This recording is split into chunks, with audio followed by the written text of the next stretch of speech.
Hello my dear drama lovers, welcome back to my drama glimpse. இந்த week நம்ம எப்படிப்பட்ட ஒரு கதை பார்க்க போறோம்னா, நம்ம கதையோட ஹீரோயின் அவ ஃப்ரெண்ட்ஸோட வெக்கேஷனை என்ஜாய் பண்றதுக்காக ஒரு ஹோட்டல்ல வந்து தங்குறா. அந்த ஹோட்டல் ஓனர் பார்க்கவே ரொம்ப வியர்டா இருக்கான். ஆனா அவனோட வியர்ட்னஸே நம்ம ஹீரோயினுக்கு அவன் மேல ஒரு இன்ட்ரெஸ்ட உருவாக்கிடுது. சோ அப்படி இருக்கிற டைம்ல தான் நம்ம ஹீரோயினுக்கு இன்னொரு விஷயம் தெரிய வருது. இவ கூடயே ரொம்ப வருஷமா பழகிக்கிட்டு இருந்து இவளோட ஃப்ரெண்டும் இவள லவ் பண்றான். சோ இது தெரிஞ்சுக்கிடுத்து நம்ம ஹீரோயின் முன்ன பின்ன தெரியாத அந்த ஹோட்டல் ஓனரோட லவ் அக்செப்ட் பண்ணுவாளா, இல்லனா ஸ்கூல் டைம்ல இருந்து இவ கூட ஒன்னா இருக்க ஃப்ரெண்டோட லவ் அக்செப்ட் பண்ணுவாளா அப்படிங்கிற மாதிரி ஒரு லவ் ட்ரையாங்கிள் டிராமாவை தான் இன்னைக்கு நம்ம பார்க்க போறோம். இதே மாதிரி நிறைய கதை கேட்கணும்னா மறக்காம என் சேனல் சப்ஸ்கிரைப் பண்ணிருங்க. சோ வாங்க கைஸ், நம்ம இன்னைக்கு கதைக்குள்ள போகலாம். இப்போ ஸ்டார்டிங் எடுத்தனையும் நம்ம கதையோட ஹீரோயின் ஹேரியை தான் காட்டுவாங்க. அவ ரெண்டு ஃப்ரெண்ட்ஸோட இப்போ ஒரு பீச் சைடு தான் வந்து இறங்கிருப்பாளா. இதுல அந்த பையன் பேரு மின்னு, அந்த பொண்ணு பேரு ஜாங்கு. இப்ப அந்த பீச் கிட்ட வந்து இறங்கணும். அவங்க மூணு பேர் அப்படி செம ஜாலியா ஓகே பீச் வியூவை பார்த்தாச்சு, அடுத்து நம்ம பண்ண வேண்டியது ட்ரிங்க்ஸ் தான் அப்படிங்கிற மாதிரி பட்ட பகல்லே குடிக்க ஆரம்பிச்சிருவாங்க. இப்ப இவங்க மூணு பேரும் செமையா குடிச்சு நல்லா ஃபன் பண்ணிக்கிட்டு இருப்பாங்களா. அப்ப செம போதை ஏறி போனனால நம்ம ஹீரோயின் மட்டும் எனக்கு லைட்டா தலைவலிக்கிற மாதிரி இருக்கு, நான் அப்படியே பீச் சைடு ஒரு வாக் போயிட்டு வரேன் அப்படிங்கிற மாதிரி அந்த பீச் சைடு நடந்து போய்கிட்டு இருப்பா. அப்போ அந்த பீச் கிட்ட யாரோ ஒரு பையன் நிக்கிற மாதிரி இருக்கும். அந்த பையன் கொஞ்சம் கொஞ்சமா கடலுக்குள்ள போற மாதிரி இருக்கும். இத பார்த்தனி நம்ம ஹீரோயின் அப்படியே ஷாக் ஆகி அவனை போய் காப்பாத்தலான்ட்டு ட்ரை பண்ணுவா. ஆனா என்ன நினைச்சான்னு தெரியல, அப்படியே அந்த கடற்கரையில நின்னுக்கிட்டு இருப்பா. தண்ணிக்குள்ள ஒரு ஸ்டெப் கூட எடுத்து வைக்கவே மாட்டா. இதுல இன்னொரு பக்கம் பார்த்தா அந்த பையன் அப்படியே கடலுக்குள்ள போய்கிட்டே இருப்பான். சரி பேசாம நம்மளே உள்ள இறங்கிருவோம் அப்படின்ட்டு இப்ப நம்ம ஹீரோயின் டக்குன்ட்டு கண்ணை மூடிட்டு இப்ப நல்லா அந்த கடலுக்குள்ள போய் அந்த பையனை டக்குன்னு ஹக் பண்ணிட்டு, ஐயோ சூசைட் எல்லாம் பண்ணிக்காதப்பா, அது ஒரு தப்பான முடிவு, நான் இருக்கிற வரைக்கும் உன்னை சூசைட் பண்ணிக்கவே விட மாட்டேன் அப்படிங்கிற மாதிரி இருக்காம போய் ஹக் பண்ணிக்குவா. இதனால அந்த பையன் அப்படியே ஷாக் ஆகி போய், ஏமா என்ன நீ விடுமா, நீ என்னை தண்ணிக்குள்ள தள்ளி விட்டுருவ போலயே அப்படிங்கிற மாதிரி சொல்லிட்டு நம்ம ஹீரோயினோட கையை பிடிச்சிட்டு இப்போ டக்குன்ட்டு டர்ன் பண்ணுவானா. இதனால நம்ம ஹீரோயின் லைட்டா ஸ்லிப் ஆயிருவா. அப்புறம் என்ன, அங்கேயே அந்த பையன் அலைக்கா நம்ம ஹீரோயினை பிடிச்சிருவான். இதுல நம்ம ஹீரோயின் வேற ஏற்கனவே சம போதையில இருக்காளா. அதனால அப்படியே அந்த பையன் கிட்ட க்ளோஸா வந்து, வா நீ இவ்வளவு ஹேண்ட்ஸமா இருக்க, அப்படி இருந்து ஏன் சூசைட் பண்ணிக்கிற அப்படிங்கிற மாதிரி சொல்லிட்டு டக்குன்னு மயங்கிடுவா. அப்படி இங்க ஒரு ஃபிளாஷ். இப்ப நம்ம ஹீரோயின் அவ ஃப்ரெண்ட்ஸ் ரெண்டு பேரும் தான் காட்டுவாங்க. இவங்க மூணு பேர் காலேஜ் ஸ்டூடெண்ட்ஸ் போல. அவங்க காலேஜ்ல கடைசி நாள் அன்னைக்கு இவங்க எல்லாரும் ஸ்டடிஸ் எல்லாம் முடிச்சு கெடுத்து, அப்பாடா எப்படியோ நம்ம டிகிரியை வாங்கியாச்சு, இனி கொஞ்ச நாளைக்கான்ட்டு நம்ம ஃப்ரீயா இருக்கலாம் அப்படிங்கிற மாதிரி பேசிக்கிட்டு இருப்பாங்களா. அப்ப நம்ம ஹீரோயின் என்ன யோசித்தான்னு தெரியல, திடீர்னு அவ ஒரு புக்ல இருந்து படிச்ச ஒரு கதை ஒண்ணு சொல்லுவா. அந்த கதை பேர் வந்து மர்மைட் பிரின்ஸ். அந்த கதையோட கான்செப்ட் எப்படி இருக்கும்னா, ஒரு பையன் ஒரு மர்மைட லவ் பண்ணுவான். இந்த மாதிரி வித்தியாசமா இருக்கிற இவங்க காதல் கதை கடைசி வரைக்கும் சேராமையே போயிருச்சு. அதனாலயே அந்த மர்மைடும் சரி அந்த பையனும் சரி வாழ்க்கையில ரொம்ப தனிமையா இருக்காங்க அப்படிங்கிற மாதிரி நம்ம ஹீரோயின் சொல்லிக்கிட்டு இருப்பாளா. இந்த மாதிரி கடலை பத்தி பேசணும் அவங்க ஃப்ரெண்ட்ஸ் ரெண்டு பேருமே, ஏ வெயிட் பண்ணு, நம்மளுக்கு காலேஜ் வேற முடிஞ்சிருச்சுல, நீ கடலை பத்தி பேசி செம்ம ஐடியா கொடுத்துருக்க, நம்ம ஏன் இந்த லீவ் என்ஜாய் பண்றதுக்கு ஒரு பீச் ட்ரிப் போக கூடாது அப்படிங்கிற மாதிரி டக்குன்னு பிளான் பண்ணி தான் இந்த ட்ரிப்புக்கு வந்திருப்பாங்க. சோ இது வந்து இவங்க இந்த பீச்சுக்கு வர்றதுக்கு ஒரு நாள் முன்னாடி நடந்த விஷயம். அதத்தான் இப்ப நம்ம ஹீரோயின் அப்படியே யோசித்து பார்த்துக்கிட்டு இருந்திருப்பா. திரும்பி அப்படியே ஒரு பிளாஷ் பார்த்தா நம்ம ஹீரோயின் மட்டும் இப்ப தனியா அந்த பீச்ல கீழே விழுந்து கிடப்பா. இப்ப எந்திரிச்சு பார்த்தனே நம்ம ஹீரோயினுக்கு ஒரு மாதிரி ஷாக் ஆயிரும். என்னடா இது, நம்ம மட்டும் இருக்கோம், நம்ம ஒரு பையனை கட்டி பிடிச்ச மாதிரி ஞாபகம் இருக்கே, ஒருவேளை அந்த பையன் தண்ணியோட தனியா போயிட்டானோ, இல்லனா அந்த மர்மைடா இருப்பானோ, சேச்சே எதுக்கு நம்மளுக்கு இப்படிப்பட்ட தாட்ஸ் எல்லாம் வருது, ஒருவேளை நேத்து வரதுக்கு முன்னாடி மர்மைட பத்தி நிறைய பேசினதுனாலதான் நம்மளுக்கு இப்பெல்லாம் ஒரு தாட்ஸ் வருது போல, நம்மளாதான் இங்கிட்ட குடிச்சிட்டு நடந்து வந்திருப்போம், இதெல்லாம் நம்ம கற்பனையா தான் இருக்கும் அப்படிங்கிற மாதிரி யோசிச்சுக்கிட்டு இருப்பா. இருந்தாலும் அவளால் அதை ஃபுல்லா அக்செப்ட் பண்ணிக்கவே முடியாது. பட் நான் ஒரு பையனை டைட்டா ஹக் பண்ண மாதிரி எனக்கு ஞாபகம் இருக்கே அப்படிங்கிற மாதிரி ஒரு மாதிரி குழப்பத்திலேயே தான் இருப்பா. அப்பன்னு பார்த்து கரெக்டா அவ ஃப்ரெண்ட்ஸ் ரெண்டு பேரும் கால் பண்ணிடுவாங்க. ஏ ஹேரி, நீ எங்க இருக்க, உனக்காக தான் நாங்க ரொம்ப நேரமா வெயிட் பண்ணிக்கிட்டு இருக்கோம், சீக்கிரம் வா நம்ம ஹோட்டலுக்கு போகணும் அப்படிங்கிற மாதிரி அவங்க ஃப்ரெண்ட்ஸ் கூப்பிடுவாங்களா. இப்ப அடுத்து அந்த ஹோட்டல் கிட்ட போன கடுத்து நம்ம ஹீரோயினை பார்த்தனே அவங்க ஃப்ரெண்ட்ஸ் எல்லாம் ஷாக் ஆயிருவாங்க. ஏய் என்னடி இப்படி நினைச்சிட்டு வந்திருக்க, நீ எங்க இருந்த, பீச்ல தானே இருந்த, தண்ணிக்குள்ள போனியா, உனக்கு தண்ணினாலே பயமே அப்படிங்கிற மாதிரி அவங்க ஃப்ரெண்ட்ஸ் எல்லாம் ரொம்ப பதட்டமா கேட்டுக்கிட்டு இருப்பாங்க. நம்ம ஹீரோயின் அப்படியே நடுங்கிக்கிட்டே, ஐயோ இந்த கதையெல்லாம் அப்புறமேல் பேசிக்கலாம், எனக்கு ரொம்ப குளிருது, ஃபர்ஸ்ட் நம்ம இந்த ஹோட்டல் ரூம்குள்ள போலாமா அப்படிங்கிற மாதிரி சொல்லிக்கிட்டு இருப்பா. அதுக்கு உடனே அந்த ஃப்ரெண்டு மின்னு ஒரு பையன் இருப்பான்ல, அவன் சரி நீ இங்கே வெயிட் பண்ணு, நான் ஃபர்ஸ்ட் உனக்கு ஒரு டவல் மட்டும் எடுத்துட்டு வரேன் அப்படிங்கிற மாதிரி சொல்லிட்டு போவானா. அவன் போன அடுத்த செகண்ட்லயே நம்ம ஹீரோயின் மேல யாரோ அப்படியே சாஃப்டா வந்து ஒரு டவலை போடுவாங்க. யாருன்னு பார்த்தா கொஞ்ச நேரத்துக்கு முன்னாடி பீச்ல வச்சு ஒரு பையனை நம்ம ஹீரோயின் பார்த்தால அந்த பையன் தான். ஆக்சுவலி இவனோட பேரு யூ. இவன் தான் இவங்க தங்க போற ஹோட்டலோட ஓனரே. இவனை பார்த்தோன்னே நம்ம ஹீரோயின் அப்படியே ஷாக் ஆகி போய், அப்ப அது கனவு இல்லையா உண்மைதானா, பட் இவனை பார்த்தா எனக்கு மனுஷன் மாதிரியே தெரியலையே, ஒருவேளை நம்ம நினைச்ச மாதிரி இவன் மர்மைடா இருப்பானோ அப்படிங்கிற மாதிரி இப்பயும் குடி போதையில என்னென்னமோ அவ இமேஜின் பண்ணிக்கிட்டு இருப்பா. அதுக்கடுத்து இப்ப ரூம்குள்ள வந்த கடுத்து எல்லாரும் அப்படியே ஃப்ரெஷ் அப் ஆயிட்டு உட்காந்து சாப்பிட்டுக்கிட்டு இருப்பாங்களா. அப்ப நம்ம ஹீரோனோட ஃப்ரெண்டு அந்த ஜாங்குன்னு ஒரு பொண்ணு இருப்பாள், அவ அப்படியே, ஏ அந்த ஓனர் பையனை பாத்தீங்களா, வா எவ்வளவு அழகா இருக்கான், அவனை பார்க்க நம்ம வயசு மாதிரி தான் இருக்கு, ஆனா பாருங்க ஒரு ஹோட்டலுக்கு ஓனரு, அது மட்டும் இல்லாம அவன் ஃபேஸ் அவ்வளவு ஹேண்ட்ஸமா இருக்கு அப்படிங்கிற மாதிரி அவ ஃப்ரெண்டு சொல்லிக்கிட்டு இருப்பாளா. இதெல்லாம் பொறுமையா கேட்டுக்கிட்டு இருந்த நம்ம ஹீரோயின், சரி எனக்கு ஒரு டவுட், நம்ம யாரையாச்சும் ஒரு ஆளு ஒரே ஒரு தடவை டச் பண்றனால அவங்க மேல நமக்கு லவ் வருமா அப்படிங்கிற மாதிரி ஒரு கொஸ்டின் கேப்பா. இவ இப்படி கேட்டனையும் அந்த மின் பையன் கன்ஃபார்மே பண்ணிடுவான், உனக்கு இன்னும் போதை இறங்கலன்னு நினைக்கிறேன் அப்படின்ட்டு. அதுக்கு உடனே நம்ம ஹீரோயின், ஐயோ எனக்கு போதெல்லாம் இறங்கிருச்சு, ஆனா எனக்கு இருக்க இப்ப டவுட், நான் இப்ப யாரான ஒரு ஆளை திடீர்னு டச் பண்றேன்னா எனக்கு உடனே லவ் வந்துருமா அப்படிங்கிற மாதிரி அந்த மின்னை போட்டு நல்லா டச் பண்ணிக்கிட்டு இருப்பா.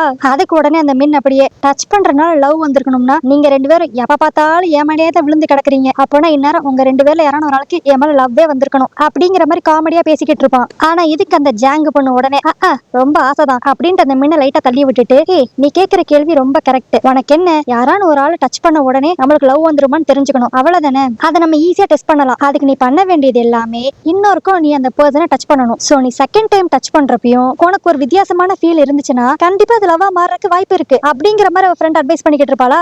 அப்புறம் தான் அந்த மின் கேட்பான், சரி நீ யாரை டச் பண்ண, எப்போ உனக்கு லவ் வந்துச்சு, ஏன் இப்படி எல்லாம் கொஸ்டின் கேட்டுக்கிட்டு இருக்க அப்படிங்கிற மாதிரி கேட்பான். அப்பதான் நம்ம ஹீரோயின் எல்லாத்தையும் விளாவரியா சொல்லுவா. என்னன்னா இவ காலையில நம்ம ஹீரோவை ரியலாவே தான் பார்த்து பின்னாடி இருந்து ஹக் பண்ணிருக்கா. ஆனா ஹக் பண்ண உடனே இவளுக்குள்ள ஏதோ ஒரு ஃபீலிங்ஸ் வந்திருக்கு. அதனாலதான் மேடம்க்கு இந்த டவுட், டச் பண்ண உடனே லவ் வருமா அப்படின்ட்டு. இவ இப்படி இந்த விஷயத்தெல்லாம் சொன்னோனையும் அந்த ஜாங் பொண்ணு அப்படியே ரொம்ப குஷியாகி, வா இத்தனை நாள் என் ஃப்ரெண்டு லவ்ங்கிற ஒரு ஃபீலிங்கே இல்லாம இருந்தா, இப்பதான் இந்த ட்ரிப்புக்கு வந்த கெடுத்து அவளுக்கு கொஞ்சமாட்டு ஒரு லவ் ஃபீல் வருது கடவுளே அப்படிங்கிற மாதிரி இவங்க மூணு பேர் இங்க ஜாலியா பேசிக்கிட்டு இருப்பாங்களா. இதுவே இன்னொரு பக்கம் அந்த ஹோட்டல் ஓனர் யூவை தான் காட்டுவாங்க. அவன் ஒரு மாதிரி வியர்டா உட்காந்துக்கிட்டு அவன் கையவே பாத்துக்கிட்டு இருப்பானா. அப்ப அந்த இடத்துக்கு கரெக்டா நம்ம ஹீரோயின் வருவா. இப்ப அப்படியே நம்ம ஹீரோயின் அவன் கிட்ட, நீங்க காலையில திடீர்னு பீச்சுக்குள்ள அவ்வளவு தூரம் உள்ள போனீங்க, எனக்கு திடீர்னு பார்க்க நீங்க சூசைட் பண்ணிக்க போறீங்களோ அப்படிங்கிற மாதிரி இருந்துச்சு, அதனாலதான் நான் டக்குன்னு வந்து உங்களை ஹக் பண்ணிட்டேன் அப்படிங்கிற மாதிரி சொல்லுவாளா.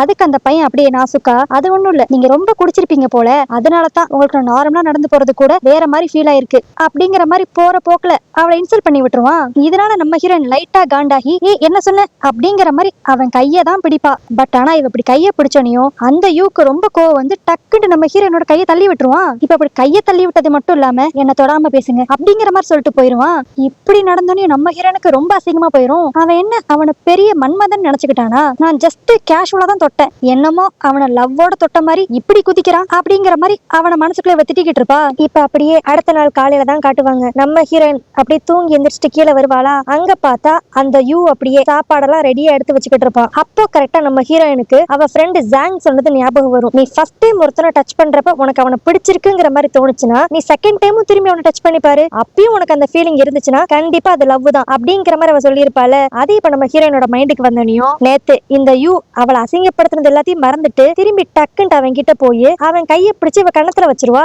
நேத்து தான் என்ன தொடாம பேசுங்கன்னு சொல்லி அவன் சொல்லியிருக்கான். இப்போ திரும்பி இவ இப்படி பண்ணனையும் அவன் சும்மா இருப்பானா, வழக்கம் போலதான் டக்குன்ட்டு அவன் கையை உதறிட்டு உங்க சாப்பாடு இங்க இருக்கு சாப்பிடுங்க அப்படிங்கிற மாதிரி சொல்லிட்டு கிளம்பிடுவான். ஆனா நம்ம ஹீரோயினா அவன் அசிங்கப்படுத்தினதெல்லாம் பெருசா எடுத்துக்காம அப்படியே சில மாதிரி நின்னுக்கிட்டு இருப்பா.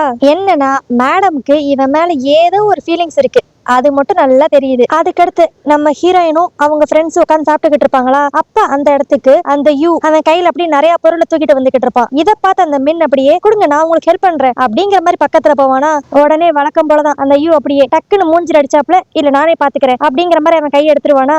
இவன் இப்படிலாம் பண்ணனையும் இப்ப அவங்க ஃப்ரெண்ட்ஸுக்கு ரொம்ப சந்தேகம் வந்துடும். என்னது இது, இந்த ஹோட்டல் ஓனர் ரொம்ப வித்தியாசமா இருக்கானே, ஜஸ்ட் நான் அவன் கையை தான் பிடிக்க போனேன், அதுக்கே இப்படிலாம் பிஹேவ் பண்றான். அது மட்டும் இல்லாம அவனை நம்ம எப்பெல்லாம் பாக்குறோமோ அப்பெல்லாம் அவன் ட்ரெஸ் ரொம்ப ஈரமா இருக்கு அப்படிங்கிற மாதிரி இவங்க பேசிக்கிட்டு இருப்பாங்களா. ஏற்கனவே நம்ம ஹீரோயினுக்கு இவன் மர்மைடா இருப்பானோ அப்படின்ற ஒரு சந்தேகம். இப்ப இவங்க ஃப்ரெண்ட்ஸ் வேற இப்படி சொல்லிட்டாங்களா, அதனால இப்ப அந்த 3 பேருக்குமே அந்த சந்தேகம் வந்துடும், ஒருவேளை இவன் நார்மல் ஹியூமனா இல்லாம மர்மைடா இருப்பானோ அப்படிங்கிற மாதிரி. அப்ப நம்ம ஹீரோயின் புதுசா இன்னொரு விஷயத்த வேற சொல்லுவா. உங்களுக்கு ஒரு விஷயம் தெரியுமா, இன்னைக்கு காலையில எக்ஸ்ட்ரா டூத் பிரஷ் இருக்கான்னு சொல்லி அவன் கிட்ட கேட்க போனேன். அவனும் ஃபர்ஸ்ட் அதை எடுத்து தரேன்னு சொல்லிட்டு அவனோட ரூம்குள்ள போனான். பட் எங்க நான் அவன் ரூம்குள்ள வந்துருவேணும்ட்டு டக்குன்னு கதவை சாத்திட்டான். நீயே சொல்லு, ஏதான்ட்டு ஒரு ஓனர் இப்படி அவங்க கஸ்டமர்ஸை ட்ரீட் பண்ணுவாங்களா? எனக்கு தெரிஞ்சு அவன் அவனோட ரூம்ல ஏதோ ஒரு விஷயத்த மறைச்சு வச்சிருக்கான். அதை நம்ம என்னன்னு கண்டுபிடிச்சோம்னா அவனோட ட்ரூ ஐடென்டிட்டி தெரிஞ்சிடும் அப்படிங்கிற மாதிரி நம்ம ஹீரோயின் இப்ப அவ ஃப்ரெண்ட்ஸ் கூட டிஸ்கஸ் பண்ணிக்கிட்டு இருப்பா. இதை கேட்டனையும் அந்த ஜாங் பொண்ணு அப்படியே, அப்பனா இந்த ட்ரிப்பை நம்ம முடிக்கிறதுக்குள்ள அவன் யாரு என்னன்ட்டு நம்ம கண்டுபிடிச்சே ஆகணும். சோ இப்படி ஒரு மிஷன் இருக்கிறனால நம்ம ட்ரிப்பும் போரிங்கா இருக்காது அப்படிங்கிற மாதிரி அந்த ஜாங் பொண்ணு சொல்லிக்கிட்டு இருப்பா. அதுக்கு உடனே அந்த மின்னு, ஓகே நம்ம ஏதான்ட்டு ஒரு உண்மை தெரிஞ்சுக்கணும்னா நம்ம ஃபர்ஸ்ட் என்ன பண்ணணும், அவனை நல்லா குடிக்க வைக்கணும், அவன் குடிச்சாவே ஆட்டோமேட்டிக்கா அதான் வளருவான் அப்படிங்கிற மாதிரி இப்ப இவங்க 3 பேரும் பிளான் போட்டுக்கிட்டு இருப்பாங்களா. அடுத்து அப்படியே கொஞ்ச நேரத்திலேயே நம்மளுக்கு புதுசா ஒரு கேரக்டர் காட்டுவாங்க. அந்த ஜாங் பொண்ணு அப்படியே குளிச்சுட்டு வெளியே ஈரத்தலையோட வருவாளா, ஐயோ எனக்கு யாரும் டவல் கொடுங்க அப்படிங்கிற மாதிரி கத்திக்கிட்டு இருப்பா. அப்ப திடீர்னு யாரோ ஒரு ஆள் வந்து டவல் எடுத்து கொடுப்பான். நம்ம ஜாங்கும் சரி மின்னுதான் நினைச்சிட்டு அப்படியே டக்குன்ட்டு வேமா எந்திரிச்சு பாப்பாளா, பார்த்தா புதுசா ஒரு பையன் இருப்பான். இவன் பேரு மூனா. இவன் இங்கதான் பார்ட் டைம் ஒர்க் பண்றானா. ஆக்சுவலி இவனும் ரொம்ப ஹேண்ட்ஸமா இருப்பான். இதெல்லாம் பாக்குறப்ப அந்த ஜாங் பொண்ணுக்கு வா இது சாதாரண ரிசார்ட்டே கிடையாது, இங்க இருக்கிற எல்லாருமே செம ஹாட்டா இருக்காங்க அப்படின்ட்டு மெய் மறந்து அவ சைட் அடிச்சுக்கிட்டு இருப்பா. அடுத்து இந்த ஜாங் பொண்ணு அப்படியே அந்த பார்ட் டைம் ஒர்க்கரை பத்தி அந்த மின் கிட்ட சொல்லிக்கிட்டு இருப்பாளா, வாவ் நான் ஒரு ஹேண்ட்ஸமான பையனை பார்த்தேன் தெரியுமா, அவன் இங்கதான் பார்ட் டைமா ஒர்க் பண்றானா, பட் இதுல இருந்து எனக்கு ஒரு சான்ஸ் கிடைச்சிருச்சு. சோ இந்த பார்ட் டைம் ஒர்க்கர் இங்க வந்ததையே நம்ம ஒரு சான்ஸா வச்சுக்கிட்டு இன்னைக்கு அந்த ஓனரையும் அந்த பார்ட் டைம் ஒர்க்கரையும் நம்ம கூட நம்ம ட்ரிங்க்ஸ் பண்ண கூப்பிட போறோம். சோ அந்த டைம்ல எப்படியான்ட்டு ஏதான ஒரு உண்மை கறந்துடணும் அப்படிங்கிற மாதிரி இந்த ஜாங் சொல்லுவாளா. உடனே இந்த மின் நம்ம ஹீரோயினுக்கு போன் பண்ணி, நீ சாப்பாடு தானே வாங்க போயிருக்க, வர வழியில அப்படியே கொஞ்சம் சரக்கு பாட்டில் வாங்கிட்டு வந்துரு, நம்ம பிளான் போட்ட மாதிரி இன்னைக்கு அந்த ஓனரை குடிக்க வச்சு நம்ம உண்மையெல்லாம் கறக்க போறோம் அப்படிங்கிற மாதிரி இவங்க போன்ல பேசிக்கிட்டு இருப்பாங்க. பட் அன்னாரன் பார்த்து 2-3 பேர் நம்ம ஹீரோயின் கிட்ட வந்து, ஹலோ நீங்க இங்க டூரிஸ்டா வந்திருக்கீங்களா, உங்களுக்கு இங்க நிறைய இடம் தெரியாதுன்னு நினைக்கிறேன், நான் வேணா உங்களுக்கு எல்லா இடத்தையும் சுத்தி காட்டுறேனே, அதுக்கு முன்னாடி நம்ம எல்லாரும் கொஞ்சம் லைட்டா சரக்கு அடிப்போமா அப்படிங்கிற மாதிரி கூப்பிட்டு வம்பிழுத்துக்கிட்டு இருப்பாங்க. நம்ம ஹீரோயினும் இல்ல என் ஃப்ரெண்ட்ஸ் எல்லாம் வெயிட் பண்றாங்க, நம்ம இன்னொரு நாள் மீட் பண்ணலாம் அப்படிங்கிற மாதிரி நாசுக்கா விலக ட்ரை பண்ணுவா. ஆனா அந்த 2 பசங்களும் நம்ம ஹீரோயினை விடுற மாதிரி இருக்க மாட்டாங்களா. அப்படியே நம்ம ஹீரோயினை ரவுண்டு கட்டி வா என் கூட சரக்கு அடிக்க, வா என் கூட சரக்கு அடிக்க அப்படிங்கிற மாதிரி ஃபோர்ஸ் பண்ணிக்கிட்டு இருப்பாங்க. பட் நல்ல வேலையா கரெக்டா அந்த இடத்துக்கு அந்த ஹோட்டல் ஓனர் யூ வந்துருவான். அவன் வந்துட்டு, டே யாருடா நீங்க, என் கேர்ள் ஃப்ரெண்ட் கிட்ட பிரச்சனை பண்ணிக்கிட்டு இருக்கீங்க அப்படிங்கிற மாதிரி வந்து பிட்ட போடுவானா. இதனால அந்த 2 பசங்களும் அப்படியே அந்த இடத்த விட்டு எஸ்கேப் ஆகி போயிருவாங்க. அடுத்து அப்படியே இப்ப நம்ம ஹீரோயின் அவளோட ரூமுக்கு வந்துருவாளா. அவ ரூமுக்கு வந்தோனையுமே அந்த ஜாங் பொண்ணு கேட்கிற கேள்வியே, நீ அந்த ஹோட்டல் ஓனரை பாத்தியா அப்படிங்கிற மாதிரி கேப்பா. நம்ம ஹீரோயின் அப்படியே கேஷுவலா, நான் வர வழியில அவனை பார்த்தேன், நாங்க 2 இங்க ஒன்னாதான் வந்தோம், இப்ப அவன் குளிச்சுக்கிட்டு இருக்கான் அப்படிங்கிற மாதிரி அவ சொல்லுவாளா. இதை கேட்டுன்னு அந்த ஃப்ரெண்ட் அப்படியே, வா அப்பனா இதுதான் கரெக்டான டைம், நீ எப்படியான்ட்டு அவன் ரூம்குள்ள போய் ஏதான்ட்டு அவன் சீக்கிரட்டா வச்சிருக்கானான்னு சொல்லி பாத்துட்டு வா, அது நம்மளோட மிஷனுக்கு யூஸ் ஆகும் அப்படிங்கிற மாதிரி அவங்க பேசிக்கிட்டு இருப்பாங்களா. இப்ப கரெக்டா அந்த இடத்துக்கு அந்த பார்ட் டைம் ஒர்க்கர் மூன் வந்துருவான். அவன் வந்துட்டு, என்ன ஏதோ ட்ரிங்க்ஸ் பார்ட்டி இருக்குன்னு சொன்னீங்க, உங்களுக்கு எது நான் ஹெல்ப் பண்ணவா அப்படிங்கிற மாதிரி கேட்பானா. இப்ப உடனே அந்த ஜாங்கும் மின்னும் இவனை எப்படியா டைவர்ட் பண்ணாதான் நம்ம ஹீரோயினால அந்த யூவோட ரூம்குள்ள போக முடியும்ட்டு சம்பந்தமே இல்லாம அவனை என்னென்ன வேலையெல்லாம் செய்ய சொல்லிக்கிட்டு இருப்பாங்க. இந்த கேப்பை யூஸ் பண்ணிட்டு நம்ம ஹீரோயின் அப்படியே திருட்டுத்தனமா அந்த யூவோட ரூம்குள்ள போயிருவா. அவன் ரூம் ஓபன் பண்ணி பார்த்தா அவ்வளவு டார்க்கா இருக்கும். இத பாக்குறப்பே நம்ம ஹீரோயினுக்கு ஏதோ ஃபிஷியா இருக்கே அப்படிங்கிற மாதிரி தோணிக்கிட்டு இருக்கும். பட் கரெக்டா அன்னாருன்னு பார்த்து அவன் அந்த இடத்துக்கு வந்துருவான். உடனே இப்ப நம்ம ஹீரோயின் என்ன பண்றேன்னு தெரியாம தட்டு தடு மாதிரி ஒரு மாதிரி உளறிக்கிட்டே, இல்ல ட்ரிங்க்ஸ் பார்ட்டி இருக்குன்னு சொல்லியிருந்தோம்ல, அதுக்காக தான் உங்களை இன்வைட் பண்ண வந்தேன், நீங்க ரெடினா கீழே வாங்க அப்படிங்கிற மாதிரி சொல்லிட்டு வேகமா கீழே ஓடிடுவா. இவ இப்படி வந்து தன்னோட ரூமை பார்த்தோன்னே அந்த யூ லைட்டா ஒன்னு இமேஜின் பண்ணி பாப்பான். என்னன்னா இந்த யூக்கு ஏதோ ஒரு ஹெல்த் இஷ்யூஸ் இருக்கு போல, இவனால எந்த ஒரு பொருளையும் ஃபீல் பண்ணவே முடியாதான். எக்ஸாம்பிளுக்கு இவன் ஒரு பென்சில் எடுக்கிறான்னா அதை கூட அவனால ஃபீல் பண்ண முடியாதான். வேற யாரும் இவனை தொட்டாலுமே இவனால அதை ஃபீல் பண்ண முடியாதான். சோ அதனால தான் இவன் யார்கிட்டயும் ரொம்ப க்ளோஸா நின்று பேசுறது இல்ல போல. பட் ஆனா இப்படி ஒரு இஷ்யூ இருக்கிற இவனுக்கு நம்ம ஹீரோயின் ஸ்டார்டிங்ல இவனை பீச் சைடுல வச்சு பின்னாடி இருந்து ஹக் பண்ணிருப்பால, அது வந்து இவனுக்கு ஃபீல் ஆயிருக்கும். சோ இவனுக்கு ஃபீல் ஆன ஒரே ஒரு விஷயம் நம்ம ஹீரோயின் மட்டும்தான். அதனாலதான் அன்னைக்கு அவன் சடனா வந்து இவனை தொட்டோனையுமே இவனுக்கு வித்தியாசமா இருந்திருக்கும். டக்குன்னு கையை தட்டி விட்டுருப்பான். இதுல இருந்தே நம்ம ஒரு விஷயத்த கன்ஃபார்ம் பண்ணிக்கலாம், இவன் மெர்மைட்லாம் கிடையாது, ஜஸ்ட் இவனுக்கு ஏதோ ஒரு வித்தியாசமான ஒரு ஹெல்த் இஷ்யூ இருக்கு. அதத்தான் இவங்க 3 பேரும் தப்பா புரிஞ்சுக்கிட்டு அதை கண்டுபிடிக்கிறேங்கிற பேர்ல என்னென்னமோ ட்ரை பண்ணிக்கிட்டு இருக்காங்க. அடுத்து இப்ப அப்படியே எல்லாரும் ஒன்னா உட்காந்து சரக்கு அடிச்சுக்கிட்டு இருப்பாங்களா. இதுல நம்ம ஹீரோயின் மட்டும் அப்படியே திருன்ட்டு அந்த யூவே பாத்துக்கிட்டு இருப்பா. இத பார்த்த மின்னுக்கு லைட்டா ஏதோ கடுப்பாகும். இப்ப அப்படியே அந்த மின்னு, சரி நீங்க 2 பேரும் வெளியே போயிட்டு ஒன்னா வந்ததை தானே சொன்னீங்க, ஏன் வரதுக்கு இவ்வளவு லேட் ஆச்சு அப்படிங்கிற மாதிரி நம்ம ஹீரோயினையும் அந்த யூயும் பார்த்து அந்த மின் கேட்பானா. அதுக்கு உடனே அந்த யூ அப்படியே, அது ஒண்ணும் இல்ல, வர வழியில உங்க ஃப்ரெண்டு கிட்ட ஒருத்தவங்க பிரச்சனை பண்ணாங்க, பட் நான் உங்களுக்கு ஹெல்ப் பண்ணிட்டேன் அப்படிங்கிற மாதிரி நம்ம ஹீரோயினை பார்த்துட்டு சிரிச்சுக்கிட்டே சொல்லுவானா. இது வந்து இந்த மின்னுக்கு இன்னும் செமையா கடுப்பேத்தி விடும். இதெல்லாம் பாக்குற இவையே சம்பந்தமே இல்லாம அந்த யூ மேல கடுப்பாகிறான் அப்படிங்கிற மாதிரிதான் தோணும். அடுத்து இப்ப நல்லா சரக்கு அடிச்சுட்டு நம்ம ஹீரோயின் ஒரு ஓரமா சோகமா உட்காந்துருப்பாளா. இப்ப அந்த இடத்துக்கு வந்த ஜாங் அப்படியே, ஹலோ மை டியர் ஃப்ரெண்ட், இங்க நம்ம வெக்கேஷனுக்காக வந்திருக்கோம், நீயே இவ்வளவு சோகமா இருக்க அப்படிங்கிற மாதிரி கேட்டுக்கிட்டு இருப்பா. அப்பதான் நம்ம ஹீரோயின் ஒரு விஷயத்த சொல்லுவா, எனக்கு என்னன்னே தெரியல, இந்த ஹோட்டல் ஓனர் யூ இருக்கான்ல, அவன் கிட்ட ஏதோ ஒரு விஷயம் என்ன அட்ராக்ட் பண்ணுது. நான் கூட இது ஜஸ்ட் ஒரு இன்ஃபாக்சுவேஷனா இருக்கும் தான் நினைச்சேன். பட் நல்லா யோசித்து பார்த்தா எனக்கு என்னமோ இது வெறும் இன்ஃபாக்சுவேஷன் மாதிரி மட்டும் தெரியல, எனக்கு அவனை ரொம்ப பிடிச்சிருக்கு நினைக்கிறேன். ஆனா என்ன அந்த யூக்கு என் மேல அப்படிப்பட்ட எந்த ஒரு இன்ட்ரெஸ்டும் இல்லாத மாதிரி தான் இருக்கு அப்படிங்கிற மாதிரிலாம் இவ அவளோட ஃப்ரெண்டு கிட்ட சொல்லிக்கிட்டு இருப்பாளா. கரெக்டா இப்ப அந்த இடத்துக்கு அந்த யூ வந்துருவான். உடனே அந்த ஜாங் பொண்ணு, சரி எனக்கு இன்னும் கொஞ்சம் குடிக்கணும் போல இருக்கு, நான் உள்ள போய் குடிச்சுக்கிட்டு இருக்கேன் அப்படிங்கிற மாதிரி நாசுக்கா அந்த இடத்துல இருந்து கிளம்பிடுவா. இப்ப இந்த யூவை பார்த்தனையும் நம்ம ஹீரோனுக்கு ஒரு மாதிரி வெக்க வர மாதிரி ஆயிரும். உடனே அவ அப்படியே, சரி எனக்கு ஒரு மாதிரி இருக்கு, நான் அப்படியே பீச் சைடு போய் காத்து வாங்கலாம்னு நினைக்கிறேன் அப்படிங்கிற மாதிரி எந்திரிச்சு போ பாப்பாளா. உடனே இப்ப அந்த யூ நம்ம ஹீரோனோட கையை பிடிச்சிட்டு, உனக்கு பிரச்சனை இல்லைன்னா நானும் உன் கூட வரலாமா அப்படிங்கிற மாதிரி கேட்பான். இவன் இப்படி கெடுத்து நம்ம ஹீரோயின் வேணானா சொல்ல போறா. அதுக்கடுத்து கொஞ்ச நேரம் கழிச்சு ரெண்டு பேரும் அப்படியே பீச் சைட்ல தான் உட்காந்து பேசிக்கிட்டு இருப்பாங்க. இப்ப அப்படியே பேசிக்கிட்டு இருக்கப்ப அந்த யூ நம்ம ஹீரோயின் கிட்ட சாரி கேட்பான். எதுக்குன்னா, நேத்து நான் ஏதோ ஒன்னு நினைச்சுக்கிட்டு தெரியாதனமா உங்க கையை தள்ளி விட்டுட்டேன், அது உங்களுக்கு ரொம்ப கஷ்டத்தை கொடுத்துருக்கும், சாரி அப்படிங்கிற மாதிரி சொல்லிட்டு அவனுக்கு என்ன பிரச்சனை இருக்கு அப்படிங்கறது இப்ப ஓப்பனா நம்ம ஹீரோயின் கிட்ட சொல்லிடுவான். என்னால எந்த ஒரு பர்சனையும் ஒரு பொருளையும் ஃபீல் பண்ணவே முடியாது, பட் ஃபர்ஸ்ட் டைமா நீங்க என்ன டச் பண்றது மட்டும் எனக்கு ஃபீல் ஆகுது, அதனாலதான் பதட்டத்துல என்ன பண்றதுன்னு தெரியாம அப்படி கையை தள்ளி விட்டுட்டேன் அப்படிங்கிற மாதிரி இப்ப எல்லா உண்மையும் நம்ம ஹீரோயின் கிட்ட சொல்லிடுவானா. இது தெரிஞ்சனையும் நம்ம ஹீரோயின் அப்படி லைட்டா கில்ட்டியா ஃபீல் பண்ணுவா. சே, இது தெரியாம நம்ம இவனை என்னென்னமோ நினைச்சிட்டோமே அப்படின்ட்டு ஃபீல் பண்ணிட்டு இப்ப டக்குன்ட்டு அவ கையை நீட்டி, நீ என் கையை பிடிச்சுக்கோவேன், நம்ம ரெண்டு பேரும் ஒரு வாக் போலாம் அப்படிங்கிற மாதிரி கூப்பிடுவா. நம்ம ஹீரோவும் இதை மறுக்கலாம் மாட்டான். ஏன்னா அவன் இப்ப ஃபீல் பண்ற ஒரே ஒரு ஆளு நம்ம ஹீரோயின் மட்டும்தான். அதனால இப்ப அவனும் அப்படியே கையை பிடிச்சு நடக்க ஆரம்பிச்சிருவான். அடுத்து அப்படியே இங்க சீன் கட் பண்ணி அடுத்த நாள் காலையில தான் காட்டுவாங்க. இப்ப நம்ம ஹீரோயினும் அவளோட ஃப்ரெண்ட்ஸ் ரெண்டு பேருமே அப்படியே செமையா குடிச்சனால நல்ல தலைவலியில உட்காந்துருப்பாங்களா. இப்ப அந்த இடத்துக்கு அந்த ஹோட்டல் ஓனரும் அந்த பார்ட் டைம் ஒர்க்கரும் வந்து, உங்களுக்கு ரொம்ப டயர்டா இருக்கும்னு நினைக்கிறேன், நாங்க உங்களுக்கு ஃபுட் ரெடி பண்ணி வைக்கிறோம் அப்படிங்கிற மாதிரி கிச்சன்ல போய் சமைக்க போயிருவாங்க. அப்போ அந்த மின் நம்ம ஹீரோயினை பார்த்துட்டு, நீ என்ன ரொம்ப டயர்டா இருக்க, அது மட்டும் இல்லாம நேத்து நைட்டு குடிச்சுக்கிட்டு இருக்கப்பே பாதிலி எங்க போன அப்படிங்கிற மாதிரி அவன் கேட்பானா. அதுக்கு அந்த ஜாங் அப்படியே முந்திரி கொட்டத்தனமா, உனக்கு விஷயமே தெரியாதா, அவ அந்த ஓனரோட பீச் சைட் வாக் போனா அப்படிங்கிற மாதிரி சொல்லுவா. இதை கேட்டுன்னு அந்த மின்னோட மூஞ்சியே ஒரு மாதிரி மாறிடும். இதுவே அப்படி இன்னொரு பக்கம் நம்ம ஹீரோயின், நானும் உங்களுக்கு சமைக்கிறதுக்கு ஹெல்ப் பண்றேன் அப்படிங்கிற மாதிரி சொல்லிட்டு கிச்சன்ல போய் நின்று ஹெல்ப் பண்ணிக்கிட்டு இருப்பாளா. அப்போ தெரியாதனமா அந்த யூவோட கை கட்டாயிரும். இதனால அந்த பார்ட் டைம் ஒர்க்கர் டக்குன்னு அவனை தொட வருவான். பட் அந்த யூ வழக்கம் போலதான் யாரையுமே தொட விடாத மாதிரி அவன் கையை இழுத்துக்குவானா. ஆனா இதெல்லாம் பார்த்த ஹீரோயின் எதை பத்தி யோசிக்காம டக்குன்னு அவனோட கையை பிடிச்சிருவா. ஏன்னா இவ தொட்டா மட்டும்தான் அவனுக்கு ஏதான்ட்டு ஒரு ஃபீல் இருக்கும். அதனால அவனும் இப்ப அப்படியே அப்செக்ட் பண்ண மாட்டான். ஆனா இதுல என்ன ஒரு சோகமான விஷயம்னா, தன் கை கட்டாகி ரத்தம் வந்தாலுமே அதை வந்து அந்த யூ பார்க்க மட்டும் தான் செய்வான். அவனுக்கு அதை பத்தின எந்த ஒரு ஃபீலுமே இருக்காது.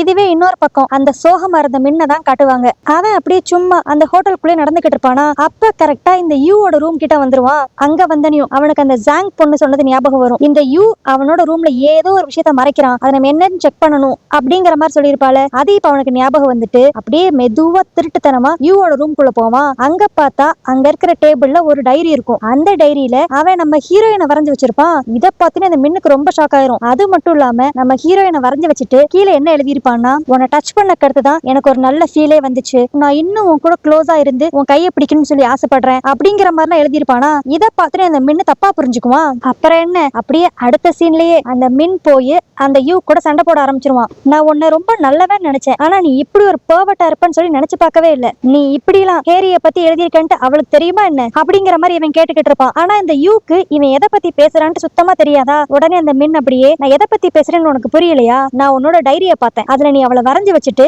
அவ கூட ரொம்ப க்ளோஸா இருக்கணும்னு சொல்லி எழுதி வச்சிருக்க, இப்ப சொல்றேன் நல்லா கேட்டுக்கோ, இனிமேல் நீ ஹேரி கிட்ட வந்த அதுக்கடுத்து நான் எல்லாத்தையும் பார்த்துட்டு சும்மா இருக்க மாட்டேன் அப்படிங்கிற மாதிரி இவன் வார்ன் பண்ணிடுவான். ஆக்சுவலி இந்த யூ வந்து தப்பான எண்ணத்துல அப்படி எழுதி இருக்க மாட்டான். அவளோட கையை பிடிக்கிறப்ப மட்டும்தான் இவனுக்கு அந்த ஃபீலிங்ஸ் ஒண்ணு இருக்கு அப்படிங்கிறதுக்காக தான் அவன் அப்படி எழுதவே செஞ்சிருப்பான். அதத்தான் இந்த மின்னு அரைகுறையா படிச்சுட்டு வந்துட்டு தப்பா புரிஞ்சுக்கிட்டு இருந்திருப்பான். இவன் இப்படி திட்டிட்டு போனோனையும் அந்த யூ ஒரு மாதிரி ரொம்ப ஃபீல் பண்ண ஆரம்பிச்சிருவான். ஒருவேளை இவன் திட்டுற மாதிரி நம்மளோட ஹெல்த் இஷ்யூக்காக அவளை செல்ஃபிஷா யூஸ் பண்றோமா அப்படிங்கிற மாதிரி யோசிச்சுக்கிட்டு குட்டியா ஒரு பிளாஷ்பேக் ஒன்று யோசித்து பார்ப்பான். என்னன்னா 3 வருஷத்துக்கு முன்னாடி இவனுக்கு ஒரு கேர்ள் ஃப்ரெண்ட் இருந்திருப்பா. ஸ்டார்டிங்ல இவங்க 2 பேருக்குள்ள நல்லா தான் போயிருக்கும். பட் ஆனா இவனுக்கு அந்த ஃபீலிங் சென்சேஷனே இல்லாதனால அந்த பொண்ணு ஒவ்வொரு தடவையும் க்ளோஸா வரப்பலாம் இவன் பயந்துகிட்டே அந்த பொண்ணை விட்டு விலகி விலகி போயிருப்பான். சோ இதனாலேயே இந்த லவ் செட் ஆகாது அப்படிங்கிற மாதிரி அந்த பொண்ணு பிரேக்கப் பண்ணிட்டு போயிருக்கும். சோ இப்ப இதெல்லாம் அந்த யூ அப்படியே யோசித்து பார்த்துட்டு, அந்த மின் சொன்னது கரெக்ட் தான், நம்ம ஹேரி கிட்ட இருந்து டிஸ்டன்ஸ் மெயின்டைன் பண்ணி தான் ஆகணும். ஏன்னா அவ எப்படியுமே இந்த ட்ரிப் முடிஞ்சனையும் அவ ஊருக்கு போயிருவா, நான் தேவையில்லாம என் மனசையும் குழப்பி அவ மனசையும் குழப்ப கூடாது அப்படிங்கிற மாதிரி இவன் இப்ப டிஸ்டன்ஸ் மெயின்டைன் பண்ணலாம்னு சொல்லி ஒரு முடிவு எடுத்துருவான். ஆனா இது எதுவுமே தெரியாத நம்ம ஹீரோயின் இப்ப கேஷுவலா இந்த யூவை பாக்குறக்காக வருவாளா. வந்தவ அப்படியே, உங்க கை எப்படி இருக்கு, இப்ப காயெல்லாம் ஓகேவா, நான் வேணா உங்களுக்கு பெட்டரா இருக்கணுங்கிறக்காக உங்க கையை ஹோல்ட் பண்ணிக்கவா அப்படிங்கிற மாதிரி கேட்பா. ஆனா இந்த யூ இப்ப மூஞ்சில அடிச்சாப்புல, அதெல்லாம் ஒண்ணு வேண்டாம், நேத்து நான் தெரியாதனமா என் மனசுக்குள்ள இருக்க எல்லாத்தையும் உங்ககிட்ட சொல்லிட்டேன், அதெல்லாம் நீங்க பெருசா எடுத்துக்காதீங்க, நீங்க வாட்டுக்கு ஃப்ரீயா உங்களோட ட்ரிப்பை என்ஜாய் பண்ணுங்க, என்ன பத்தி யோசிக்காதீங்க, அதுவும் மெயினா இனிமேல் என்கிட்ட க்ளோஸா வராதீங்க அப்படிங்கிற மாதிரி சொல்லிடுவான். இதனால நம்ம ஹீரோனுக்கு இன்னும் ரொம்ப கஷ்டமா போயிடும். என்னாச்சு, ஏன் இவன் திடீர்னு இப்படி பேசுறான் அப்படிங்கிற ஒரு ஐடியாவும் நம்ம ஹீரோயினுக்கு இருக்காது. இந்த யூ இப்படி சொன்னதை நினைச்சு நம்ம ஹீரோயின் ரொம்ப ஃபீல் பண்ணிட்டு அடி ஓரமா உட்காந்துருப்பாளா. இப்ப அந்த இடத்துக்கு அந்த மின் வந்து லேட் ஆச்சு, இன்னும் ரூமுக்கு போகாம என்ன பண்ற, வா ரூமுக்கு போலாம் அப்படின்ட்டு கூப்பிடுவான். அப்போ திடீர்னு அவ என்ன நினைச்சான்னு தெரியல, டக்குன்ட்டு நம்ம ஹீரோயினோட கையை பிடிச்சிட்டு, நீ அந்த யூவை டச் பண்றப்ப உனக்கு ஏதோ ஒரு லவ் ஃபீலிங் வருதுன்னு சொல்லி சொன்னேல, இப்போ என் கையை நீ பிடிச்சிருக்க, அந்த மாதிரி உனக்கு எது லவ் ஃபீலிங் இருக்கா அப்படிங்கிற மாதிரி கேட்பான். இவன் இப்படி கேட்டனையும் நம்ம ஹீரோயினுக்கு என்ன பேசுறதுன்னே தெரியாது, ஒரு மாதிரி அப்படியே ஷாக் ஆகி போய் நிப்பா. அப்படியே இந்த இடத்துல இந்த எபிசோட் முடியுது. சோ நம்ம ஒண்ணு மட்டும் கன்ஃபார்மா தெரிஞ்சுக்கலாம், இந்த மின்னுக்கும் நம்ம ஹீரோயின் மேல இன்ட்ரெஸ்ட் இருக்கு. சோ இதுக்கடுத்து நம்ம ஹீரோயின் அந்த ஹோட்டல் ஓனர் யூ கூட இருப்பாங்களா, இல்லனா அவளோட பெஸ்ட் ஃப்ரெண்ட் மின்ன சூஸ் பண்ணுவாளா அப்படிங்கறது எல்லாத்தையுமே நம்ம நெக்ஸ்ட் வீடியோல பார்த்து தெரிஞ்சுக்கலாம். சோ ஓகே கைஸ், நாளைக்கு நான் போட போற வீடியோ உங்களுக்கு கரெக்டா நோட்டிஃபை பண்ணா மறக்காம என் சேனலை சப்ஸ்கிரைப் பண்ணிருங்க. இன்ஸ்டாகிராம்ல ஃபாலோ பண்ணாதவங்க ஃபாலோ பண்ணிக்கோங்க. நாளைக்கு வீடியோல உங்களை பார்க்கறேன். அது வரைக்கும் பை.